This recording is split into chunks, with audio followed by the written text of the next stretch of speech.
Video footage has emerged in social media, showing the moment of a Russian missile strike on a high-rise building in Ukraine's Dnipro city on the night leading to September 20th.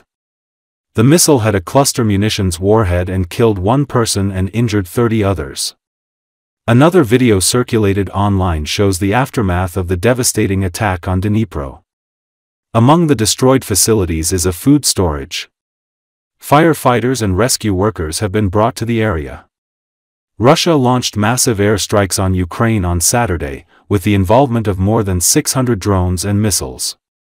At least 3 people were killed and dozens injured in Russia's air assaults.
Ебать!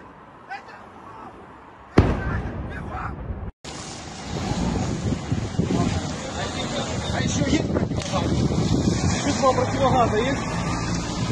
Вас там невозможно, там садится. Там невозможно дышать, да? Нет, там вы не задохнете. Без противогаза вы не... We caught a bastard near Mariupol. Soon you will receive a soldier with broken legs. He almost reached Mariupol. He thought they wouldn't be able to catch him. Soon a fucked up soldier will be sent to you, lying around like bait for the Ukrainians. This is how all those who desert their comrades in battle will be treated. The Russian military maimed a soldier to prevent him from fleeing the battlefield, according to an alleged intercepted phone call released by Ukraine's military intelligence, HUR.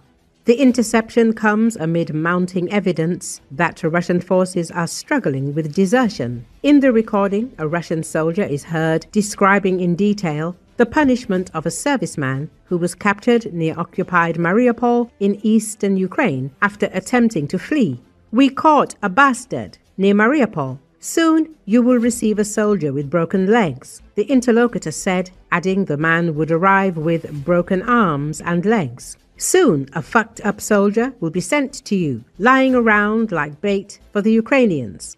Over 50,000 Russian soldiers have deserted since the start of the full-scale invasion in 2022, according to a study by the Russian independent media outlet Important Stories published in May. Most of those captured are sent back to frontline duty under conditions described as near suicidal.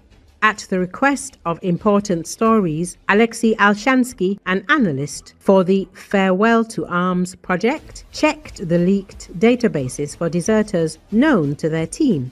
He found the names of only 15 of the 20 people who left the Russian armed forces.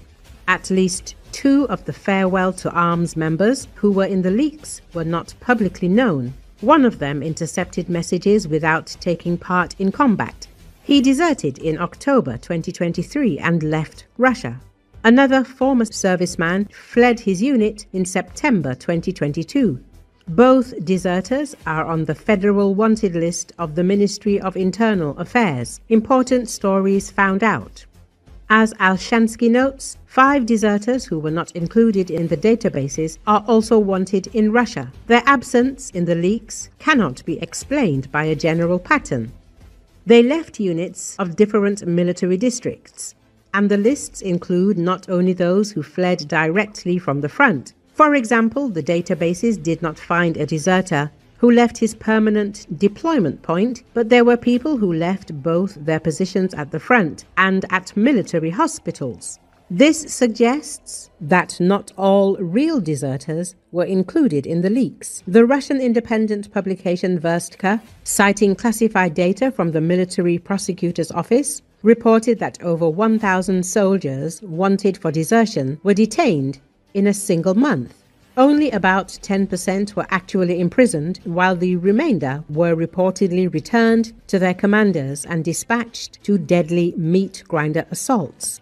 Russia's defense ministry has sought to recycle as many troops as possible back into combat, avoiding the political risk of mass arrests, according to the publication. After ordering an unpopular partial mobilization in September 2022, Russian President Vladimir Putin tightened penalties for desertion and surrender, raising prison terms to 3 to 10 years. Despite harsher laws, reports suggest commanders prefer to use coercion and brutality rather than courts to maintain control over their ranks.